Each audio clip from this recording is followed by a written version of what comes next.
Istri curigai Aziz Gagap dan Nunung punya hubungan, buat jebakan malah berakhir begini. Komedian Nunung dan Aziz Gagap pernah digosipkan memiliki hubungan spesial. Gosip yang beredar ini sampai ke telinga istri Aziz Gagap.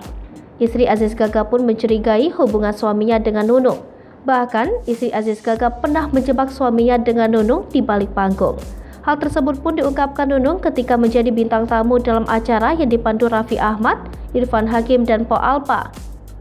Akan tetapi menurut Nunung, kejadian tersebut hanya kesalahpahaman. Akan tetapi menurut Nunung, kejadian tersebut hanya kesalahpahaman semata. Kesalahpahaman itu berawal dari gimik yang kerap diperlihatkan Aziz Gagap dan Nunung di atas panggung. Gimik-gimik itu disangka istri pertama Aziz Gagap beneran. Lalu istrinya Aziz Gagap datang mau menjebak. Nunung pun menceritakan apa yang dilakukan istri Aziz Gagap untuk menjebak mereka berdua. Istri Aziz Gagap pelan-pelan muter-muter di areal OVJ, karena di OVJ banyak kursi-kursi jebakan styrofoam. Istri Aziz Gagap mau ngintip apa yang dilakukan Aziz Gagap dan Nunung. Namun sayangnya apa yang dilakukan istri Aziz Gagap justru membuat dirinya terjatuh. Seperti diketahui, Nunung dan Aziz Gagap memang terlihat begitu dekat. Meskipun demikian, Nunung mengatakan kedekatan mereka yang terlihat berlebihan itu hanya sebatas gimik saja.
Pemirsa Sri Popo TV, jangan lupa komen, like, dan subscribe, serta tonton terus berita-berita terupdate lainnya ya.